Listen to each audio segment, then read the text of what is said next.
Hi, my name is Chris, and I am an author.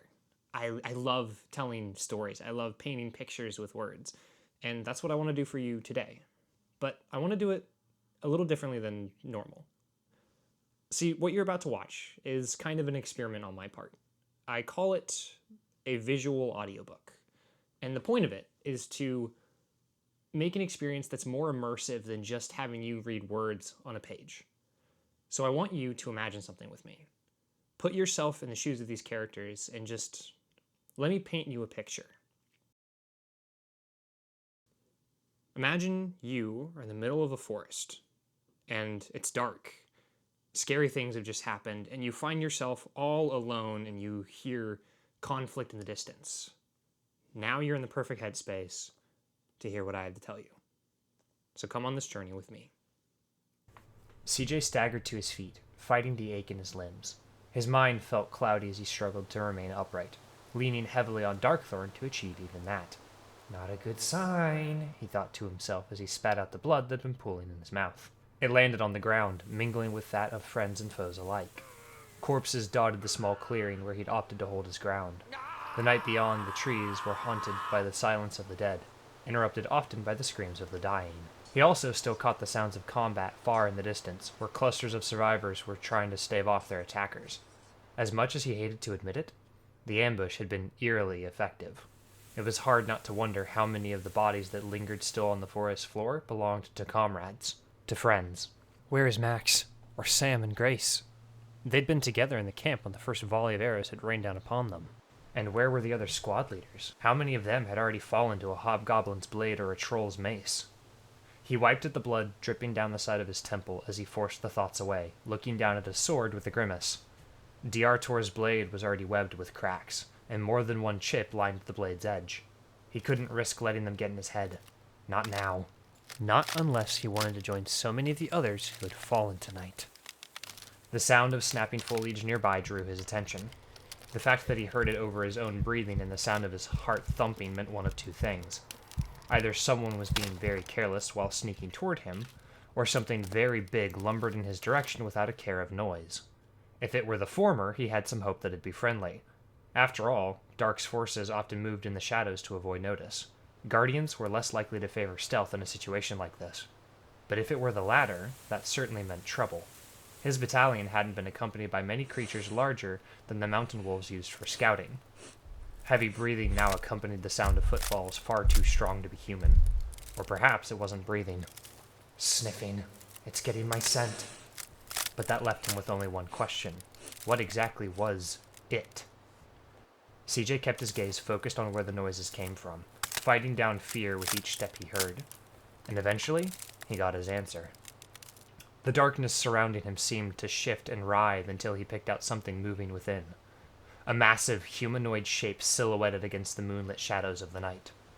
The first thing that confirmed it wasn't some kind of giant were the antlers that added to its height, jagged, thorn-like protrusions stabbing at the low branches of the trees as it continued to close the distance.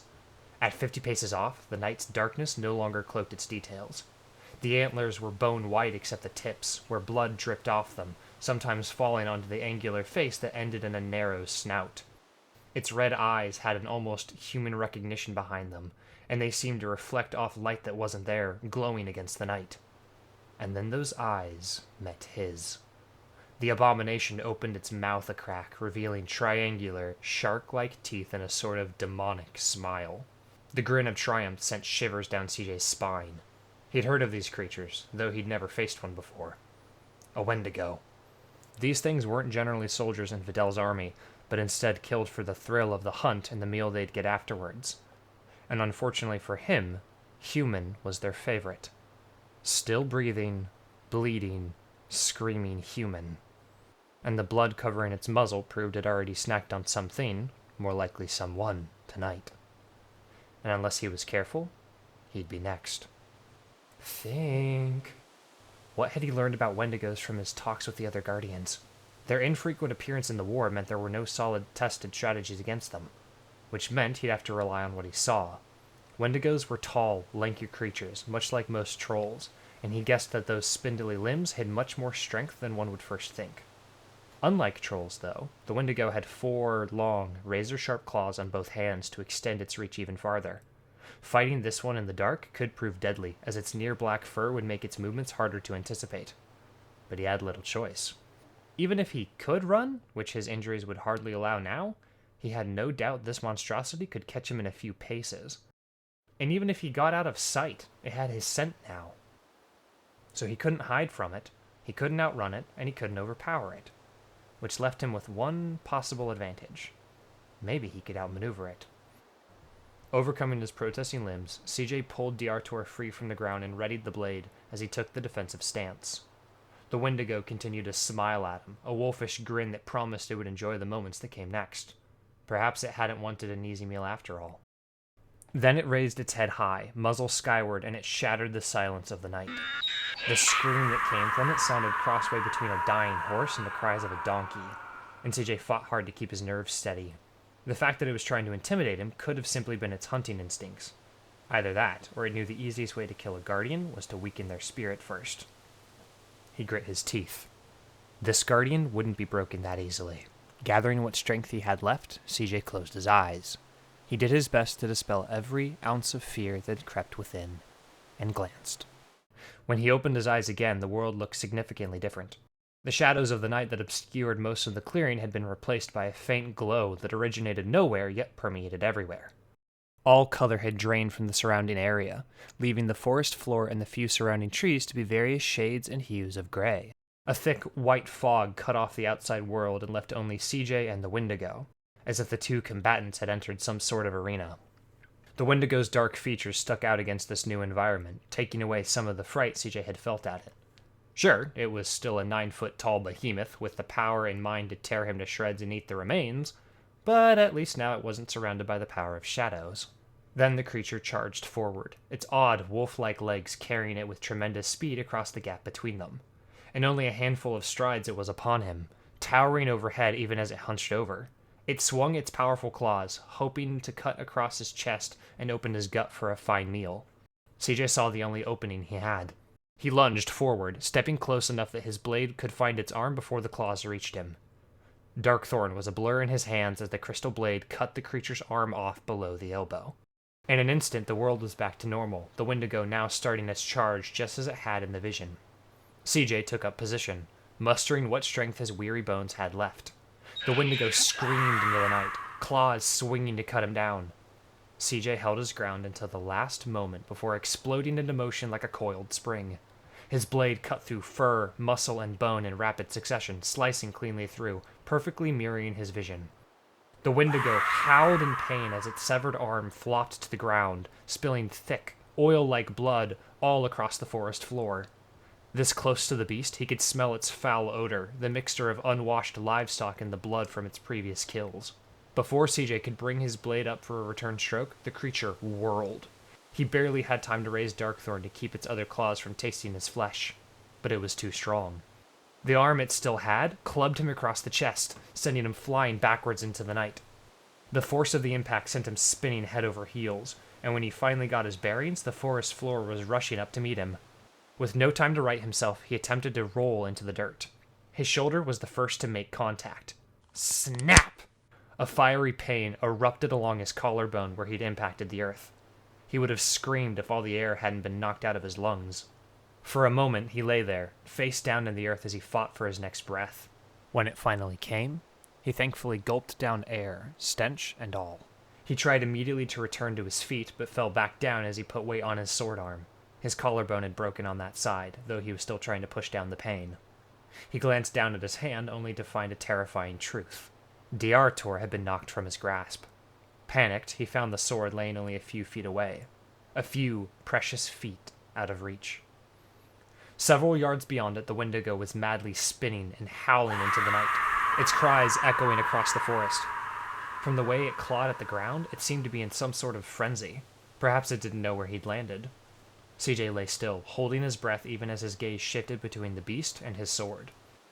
Darkthorn's blade now sported more cracks than before, no doubt caused by the fresh array of injuries CJ had sustained, or the fact that he could no longer hold the fear at bay.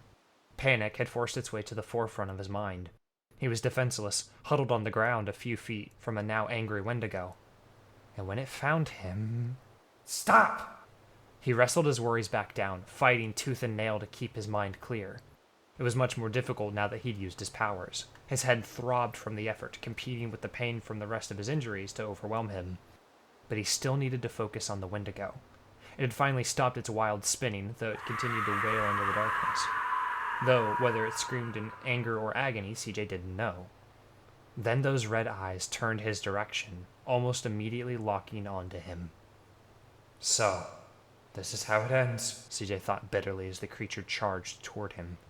Would he really die defenseless, laying on the ground instead of dying on his feet?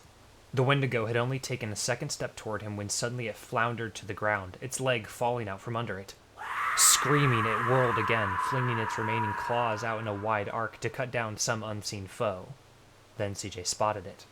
A figure danced amidst the shadows, lunging back away from the first stroke. The beast was relentless, though, having completely forgotten CJ as it scrambled on all three remaining limbs. It dove at the shadowy opponent, swinging its claws to rake them across the abdomen. A flash of steel reflected off the hidden moonlight as a blade cut off all four of the creature's remaining fingers. It howled in pain and anger as it tried to snap at the shadows with its jaws. Then the cry was cut short as a pair of blades opened its throat, severing the vocal cords. Those red, almost human-looking eyes remained unblinking as the shadowy figure wiped his blades on the creature's fur, and it laid still as its killer approached the fallen guardian.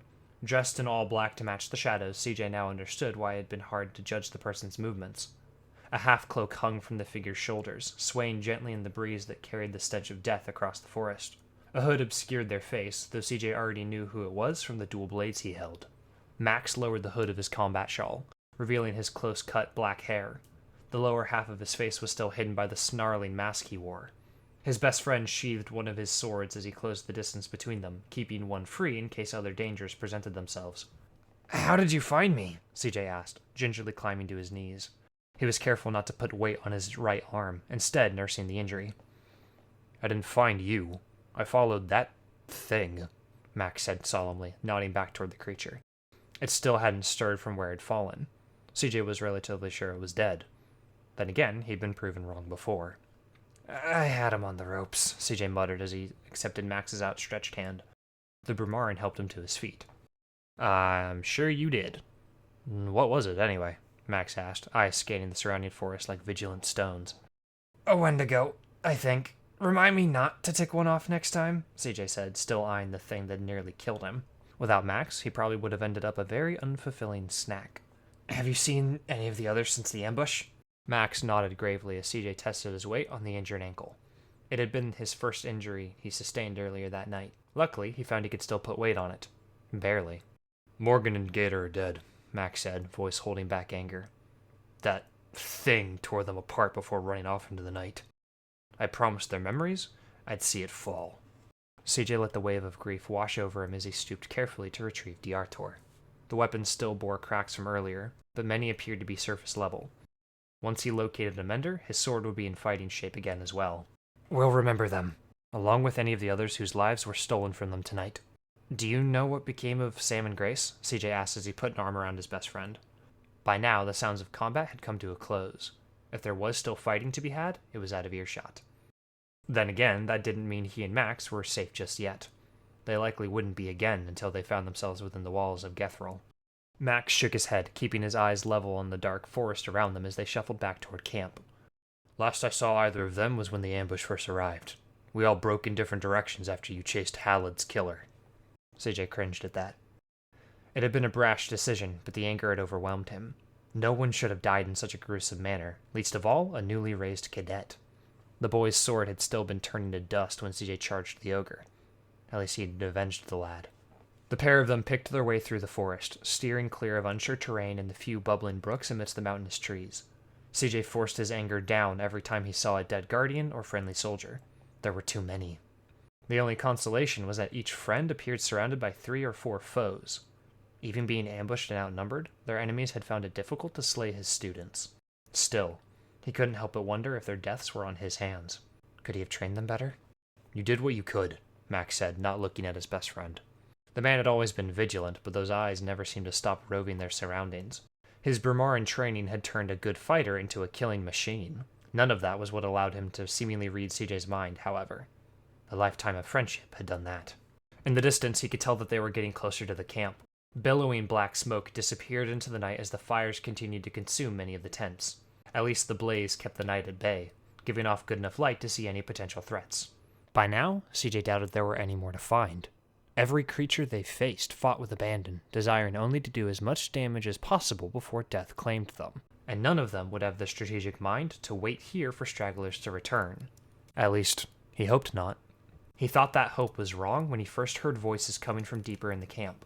But as he passed by smoldering tents and made it to the center of the encampment, he found no foes. Several guardians had already returned, many nursing wounds of some kind as they gathered around a fire that hadn't been set by their enemies. "The captain is back!" the first to notice him said, drawing more eyes towards CJ as he and Max approached. "He needs a mender! Anyone seen Grace?" Max asked, still supporting CJ as they shuffled along. CJ would have tried to wave the notion away, though he would have had to do so with Darkthorn in hand, drawing attention to the cracks covering its surface. "That can wait," he said instead. "How many do we still have?" The reports that came back were indeed grim, though not so much as he had expected. Out of the 75 they'd started with, it appeared at least half remained. Only a small cluster of the Guardians had been driven from the camp proper, and some of those were still returning. Among the living, some were injured badly enough to cause serious concern, though many only sported broken bones or superficial cuts and scrapes. All in all, it appeared the camp had cracked, but the ambush had failed to break it completely. Eventually, Sam and Grace returned, leading a small contingent of Guardians behind them. Assuming no more returned, that put their numbers at a solid 40 still. Not bad, considering the force they had faced. "See to the others first. My injuries aren't too bad compared to some of theirs," CJ said as Grace drew near to him. A look of defiance flashed across her face, and she shot a glance at Sam beside her. He wondered what the two of them were saying to each other. Whatever mental exchange they had, she seemed to finally relinquish as she turned to the other soldiers and looked over their casualties. "I know you've got something stewing around in that head of yours," Sam said as he stepped close to where CJ was now leaning against a tree trunk. "So, what is it?" CJ weighed the words in silence as he looked over the camp, over the fewer soldiers that now occupied it. His soldiers. Even if he hadn't chosen to lead a whole attack force, they had chosen to follow him. Each of them had their reasons to join him on their current campaign. But for the first time, CJ wondered if some of those reasons were more sinister than others. I think we might have a traitor among us. And for now, that's it. But there's so much more to tell with these characters, with this world that I have spent realistically the last 10 years of my life building. And I hope you'll come along for the journey. Like I said, this was a bit of an experiment. And I want to do more of these videos, but each one being a chapter from my brand new book, The Son of Cyrus. And I would love it if any of you would love to come along for the ride. Anyway, that's it. I hope you have a great rest of your day, and I'd feel real lucky if you came back and gave me more of your time later. For all, that's it. Get out of here. Like, we're done. What are you still doing here? Fair enough. We'll just stick with it, whatever. I'm not going to be all, like, cut and proper all the time. I'm wearing sweatpants for crying out loud. No, don't pan to that. You can't pan to that. You can't fire me. That's true. It's all your equipment. You think they're going to notice that I'm on the exact same page that we started on, even though that's 7 pages worth of content? No. Cool. I'd feel real lucky if you came back and gave me more of your time later.